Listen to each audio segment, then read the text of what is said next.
Okay. As we look at affirmations of words and we look at affirmations of thought, we understand that there is a power to the thought forms we have. Weak thoughts, strong thoughts, thoughts that materialize in the physical plane, and thoughts that just dissipate out, almost like mist, and it just disappears and is gone in the cold light of day. Okay, we looked at identity. The fourth part of, or the next aspect of this thought form empowerment, we have to look at congruence. And congruence is basically rides hand in hand with identity and is actual fact maybe a sub-subject to identity or sort of the B-side to identity. It's not saying, look, I am the God force within, and then the congruence is you living and breathing it. Feeling beautiful no matter what you have in your life, no matter how pretty you are, feeling positive, feeling that there is an eternity, feeling that there is a meaning to life, and living it. Becoming congruent with the identity within you. Saying, hey, I'm eternal, immortal, universal, and infinite. I'm not this physical body. I'm not the problems. I'm not the financial. I'm not my children. I'm not the tribe I live in. I'm not the religion. I'm an identity beyond all of that. And so identity and congruence ride hand in hand, because first you identify with it and then you become it. It is almost like you express it from every part of you. You may be a total weirdo, but at least you're individual. You know? And people might say, well, you know, she's a bit strange, but she's individual. And she does these very individual things, and she is an individual. We have to say that for her. So congruence is literally living and breathing the identity that you've established, okay? Moving on from congruence, I want to talk to you for a moment on space-time. You live in a continuum of space-time. There is a place where you are and a place where you are not, and you are within time. The mind created time as a way of measuring. Basically speaking, the inner you exists in the eternal now. Now, you can have a thought form that is in time or in future time, but the inner you is not in future time. And so, if a lot of your thought forms are in the future, what you're basically saying is, it will never happen. I am placing this thought form out ahead of me because I do not believe it will ever happen. In order to create change, you have to have it in the now, and you have to feel the change in the now. Because there is no future self, basically speaking. It is the now. And you can say, but okay, Stuart, there's a point where next Friday is going to be next Friday. Yes, but you cannot create a thought form that will create next Friday. All you can say is, okay, next Friday, I am going to go and have lunch with my boyfriend, let's say. Okay, so you're going to go meet this person that you love next Friday, and you can visualize that, and you can see yourselves arriving at the restaurant with your loved one, and you can see yourself sitting there. However, on Friday, he turned up late. You didn't go to the restaurant. It was raining. The restaurant was full, and you went to the movies. You see, as you look at creating future thoughts, what you're actually doing when you're thinking about the future is fantasizing or guessing what it might be.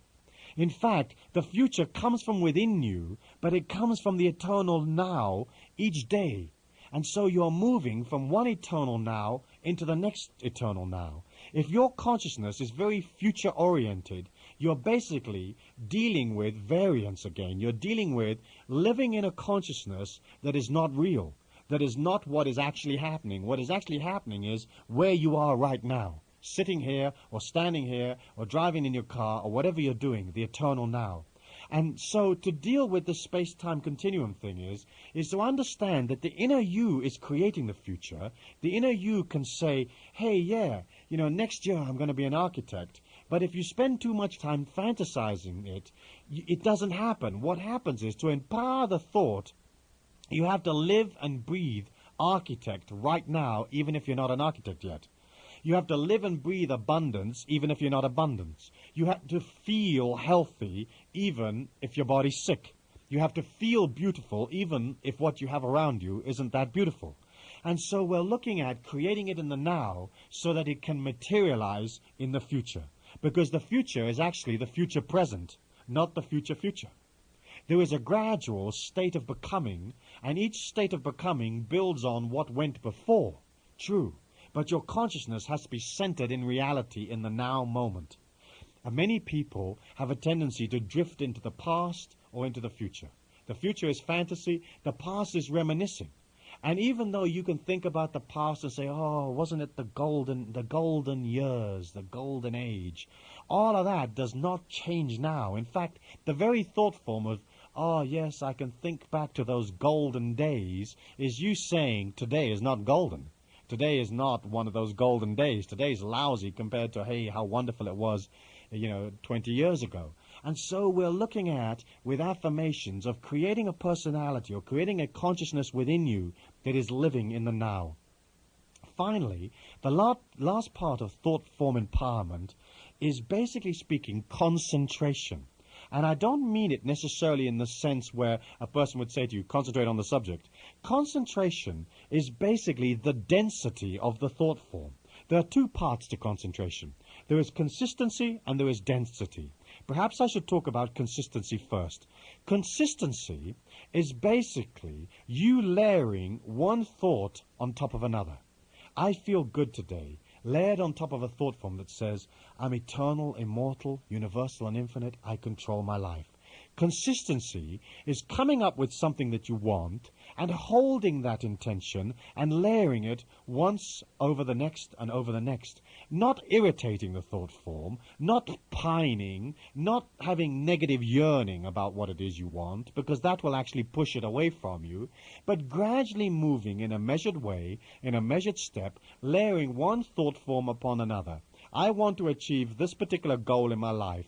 I feel good about the goal. I'm moving towards it. Today I'm layering some consciousness in that area. I'm taking some action. I'm moving in a measured way, layering one thought form upon another. And that allows a concentration of thought forms around you that hold that intention. Consistency. A lot of people will head off towards a goal and they'll become distracted. And perhaps you have in your life, where you've headed off towards something and you sort of halfway through forgot what it is you were going for. Consistency is saying, this is my goal and I'm moving towards it, and you're layering the thought forms or feelings within you into the eternal now and saying, this is what I have, this is what I'm going to get. The second part of concentration, dealing with thought power, is basically density or intent. As we said before in the previous tape, there have been times in your life where desperation has saved you. Okay, if you understand that certain thought forms are very sort of wispy-like, if you saw them, you would see them like mist because they're fantasy, they're gossamer, they are these sort of daydreams. And then there are other thoughts that have high intention. The high intention thoughts have greater strength and greater density than the wispy ones. And the density or concentration of your thought form helps you to pull that thing to you. You see, you put around you this, let's say, this very strong intention, okay? And you walk out into the physical plane, and around you is all consciousness. There are other people that have various forms of consciousness.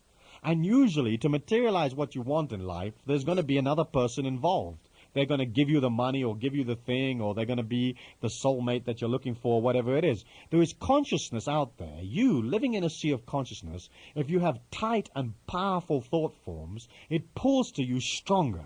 And so concentration deals with consistency, and it also deals with intent or density of the thought form.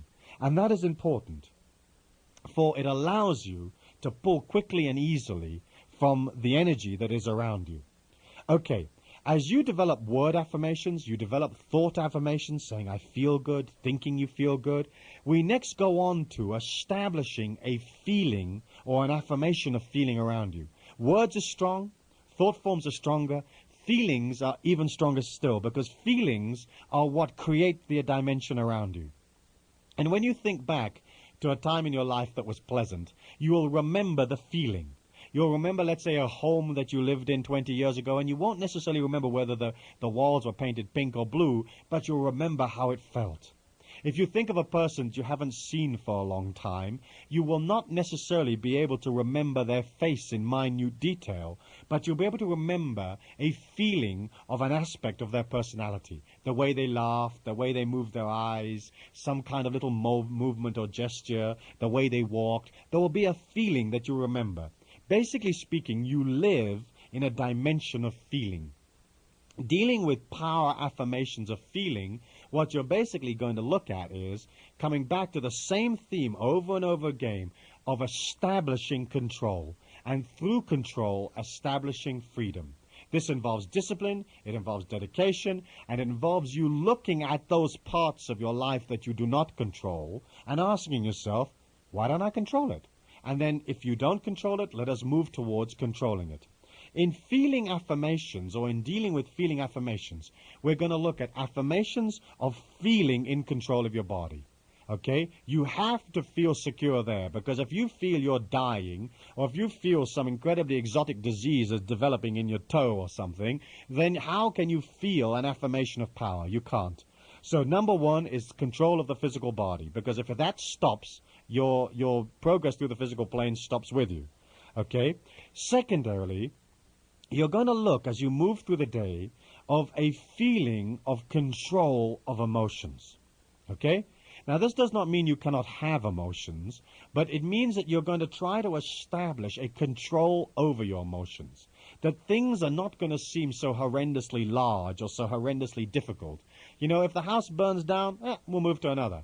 You know, if the car won't start, I'll take a taxi or I'll walk. If so-and-so doesn't show up, that's fine. I'll sit here in the park and wait for them until they do show up, and if they don't, that's fine also.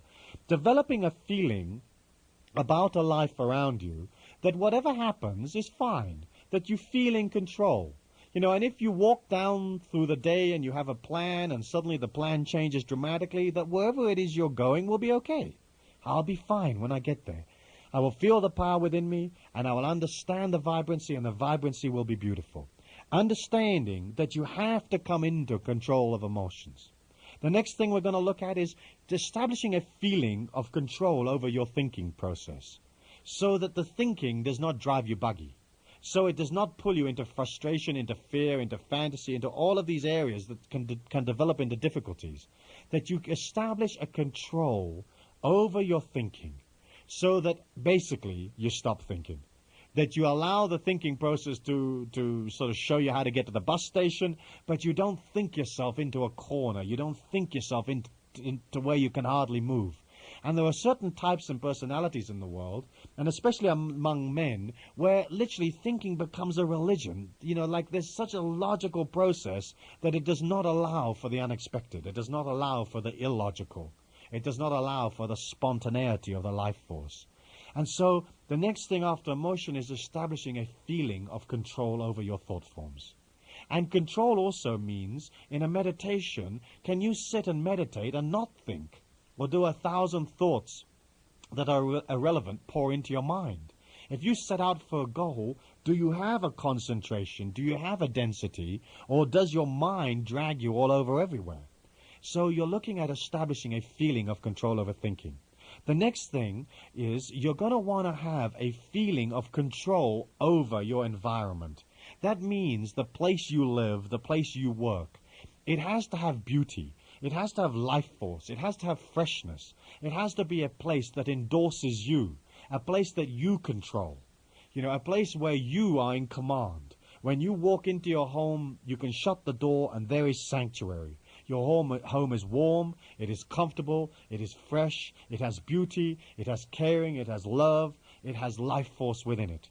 And so I would ask you to look at the environment and say to you, does your environment create within you a feeling of security, a feeling of that freshness, of that healing, of that rejuvenation? If it doesn't, then let us look at moving. Let us look at changing it. Let us look at putting some energy into it so it becomes what it is you want. The same with your workplace.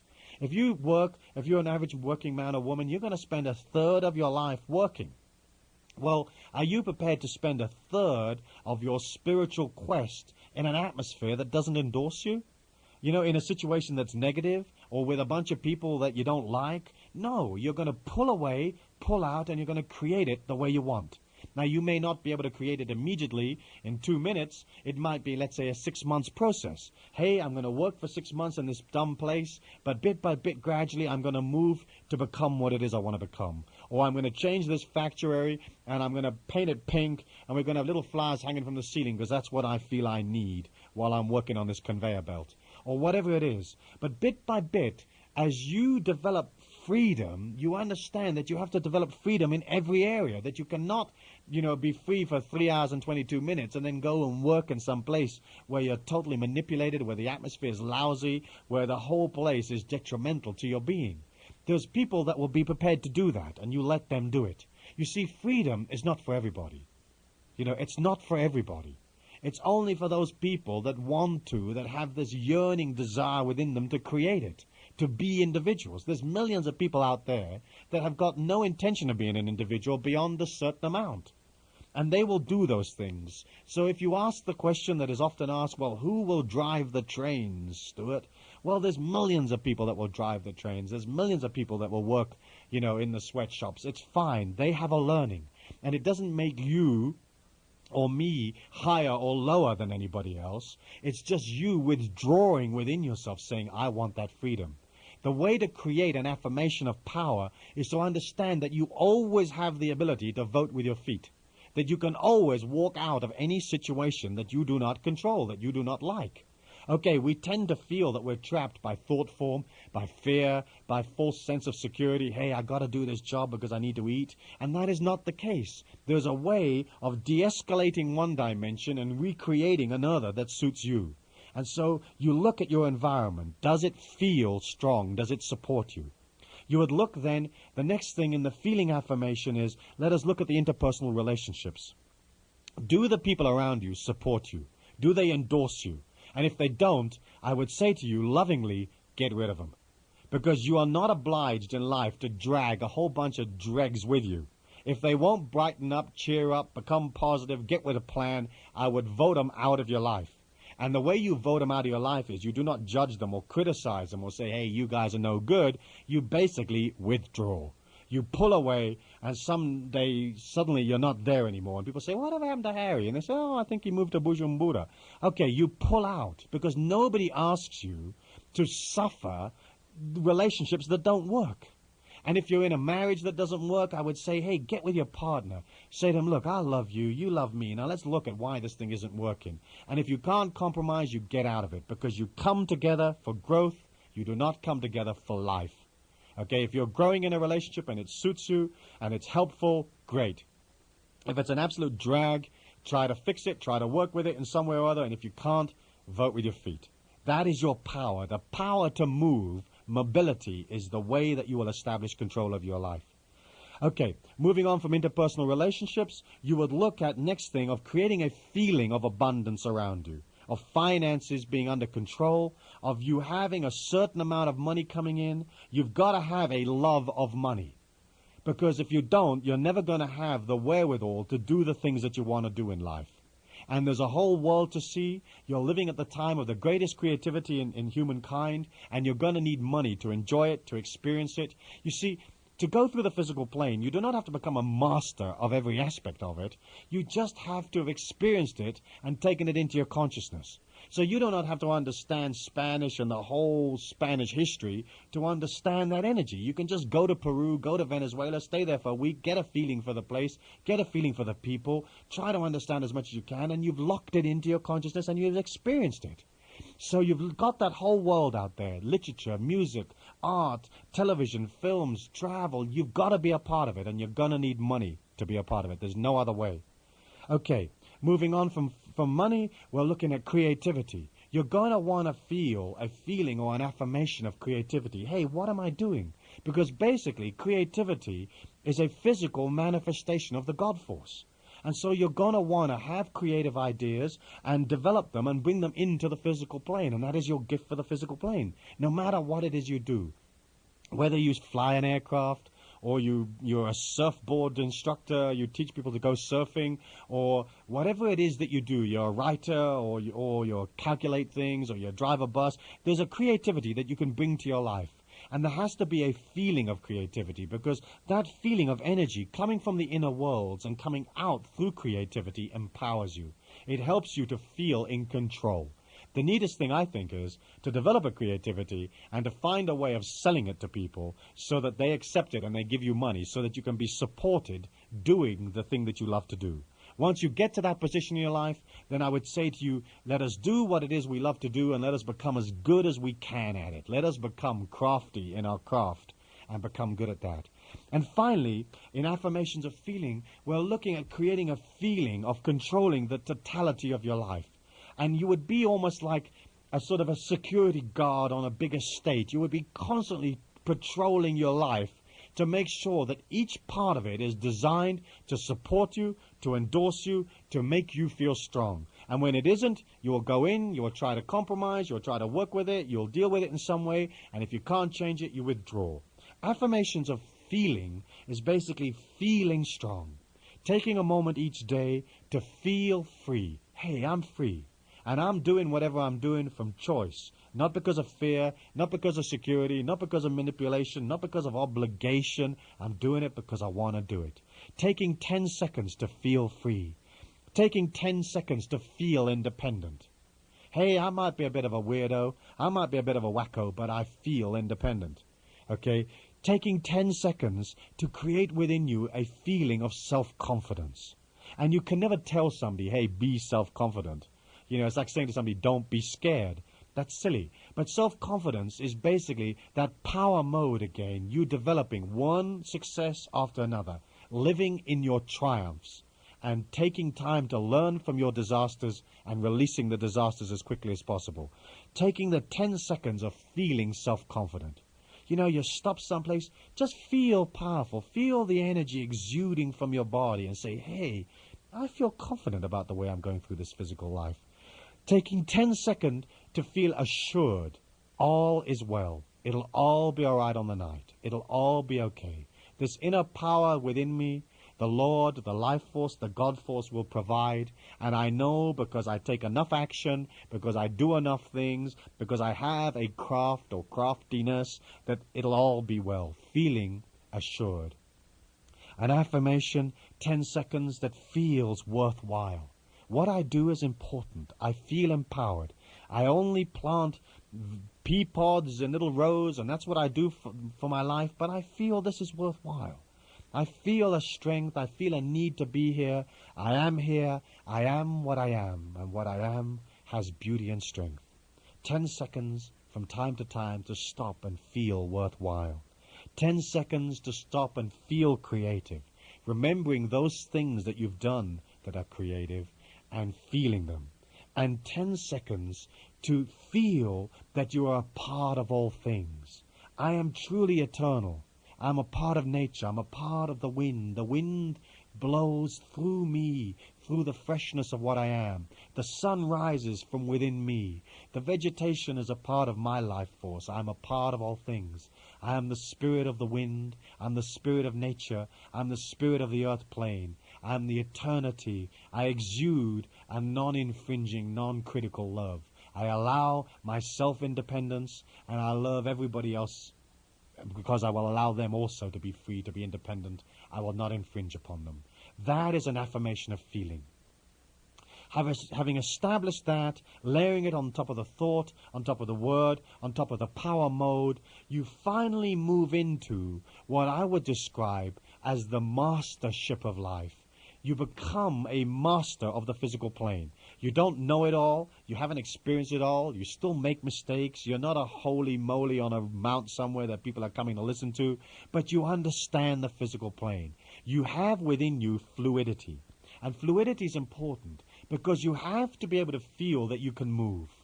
You may not choose to move, but you have to feel that you can go from one country to the next, from one state to the next, from one culture to the next, that you can take your energy pattern any place and you will feel safe. You can create around you abundance. You can move.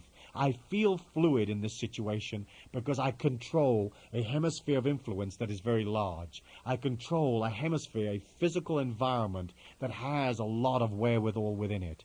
As you deal with that energy within you, you come into what I call an affirmation of essence. And an affirmation of essence is you basically being your affirmation. Not thinking it, not saying it, not developing a 10-second feeling, but your life is an affirmation. There is a linkage or an anchorage. Your power plays, your power modes have become so strong that you can look at your entire life and you can say, this house I live in is an affirmation of what I am. This car I drive is comfortable, it's strong, it's pleasing, I like the sound system. It's an affirmation of me feeling mobile, feeling abundant. My body, it feels strong. It is an affirmation of what I am. My thought forms are in control. I don't accept negative thought forms, and when they come up, I take a moment to bat them down again. I feel fear, I feel insecurity, and I stop and I say, I don't accept that energy pattern. I'm eternal, powerful, positive. I feel good about myself. And bit by bit, the affirmation of essence is you linking your entire life to this crescendo of energy.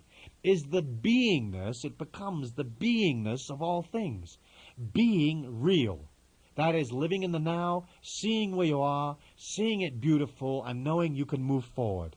It is being open. Understanding that you have a power that the average man and woman does not have.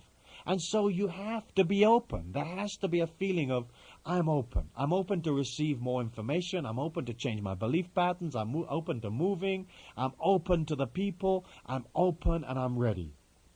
Being magnanimous that comes from being open.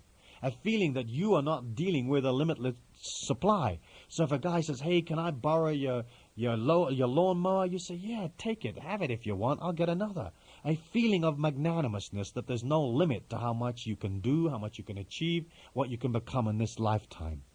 Dealing with an affirmation of essence, next we would go on to being spiritual, understanding that the physical plane with all its trials and tribulations is basically this glorious journey that you're passing through. And you develop within you a path of power that deals with you understanding the world and its spirituality. That you see pain not as pain, but as learning. That you see difficulty not as difficulty, as challenges. And developing a spirituality and understanding that you are going to celebrate your triumphs. Moving on from there, we're going to look at you being fair. And being fair is basically an affirmation of essence that says, I will leave the world alone. I'm not going to get in there and judge one group and not judge another, or try to cut it up one way and cut it up the other way. Being fair is allowing other people to be what they want to be. That is fairness. That, I believe, is love, because I think the greatest gift that you can give somebody is to leave them alone. Loving them is letting them go be whatever they want to be. Then from within this essence of power, you're going to develop being strong. And strong is not taking that strength and infringing upon others, but being strong within yourself, within the dawn, within the early morning, feeling that power there. Developing within you a feeling of you moving through life in a measured step, having patience, having power. Hey, I move through this day. I don't have all of the things I need yet. I don't have everything around me, but I'm moving step by step in a cautious, without being negative way. I'm moving through the life that I'm leading, and I understand that this day is a part of the eternal now. I feel vitality, I feel strength, I feel wealth, I have the health and the strength around me. I'm a part of all things. If today is the day that my body stops, that's perfect for me, because I feel the universality within me, and I know that I will drift automatically to the next dimension, the next endeavor. That I was eternal, immortal, universal, and infinite before I began, and I have this affirmation that I know that if today is the day that I quit the earth plane, that I will be eternal, that I'll never be more alive than the moment when my body stops. And as you begin to develop that, then you can develop within you an essence of self-love, because you feel comfortable. And if you feel comfortable, you can love yourself. And when you can develop a power of love within yourself, hey, I am truly lovable, then it becomes simple to love others. Expressing love for the world is simple when you feel comfortable. And so if you've developed over a period of time these things that we've talked about, suddenly self-love and self-image is easy, and then loving the world is simple, and then you become a custodian of light, a manifestation of the life force. And you walk through life, and what you do is you empower the people that you meet. It is almost as if the flowers grow and become brighter and stronger and more colorful because you have walked down the path of life. Dealing with this affirmation of essence, the only pitfall, I think, or one of the main pitfalls, is that as you develop power around you, then suddenly the ego begins to think that you're an incredibly important person. And so you become like one of those Mickey Mouse gurus where you begin to pull people around you that are worshipping your power, worshipping your mastership of life. And if you do that, be careful, because it is so simple to create a power within you and then lose it again. And if you have people coming around you, they should come and they should drink from the well and they should go.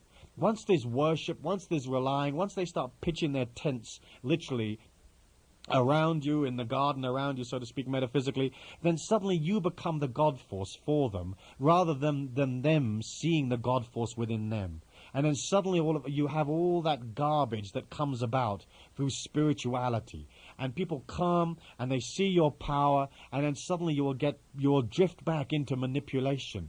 You'll drift back into being the great guru, the great teacher, and you'll find yourself manipulating the people, controlling them, giving them 1,000 do's and don'ts, and they swap one dumb bunch of beliefs for another dumb bunch of beliefs. So as you develop power mode, I would ask you to retain the thought of the silent sages, to be a power person, a mastery of life kind of person, but to do it in such a way that you're not pulling around you a great flock of people that are living and breathing your every word, but that you give to them in whatever way that they want, and you only give when they come to you, when they are pulled to you. You don't go out and seek them and say, hey, anybody here needs saving, I'm the great guru.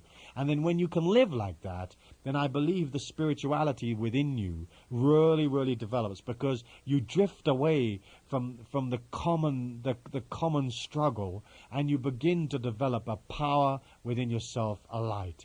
And I believe that light, bit by bit, will allow you to perceive other worlds within you, other dimensions, and you will go to other creativities, to other spiritual endeavors while you're still upon the physical plane. It is almost as if, having completed the physical, you will enter into another dimension of self. That, to me, is a crescendo of power within you. That is the power mode. And so as you go through life, let us look at those words. I am what I am, and what I am has beauty and strength. So be it. Thank you.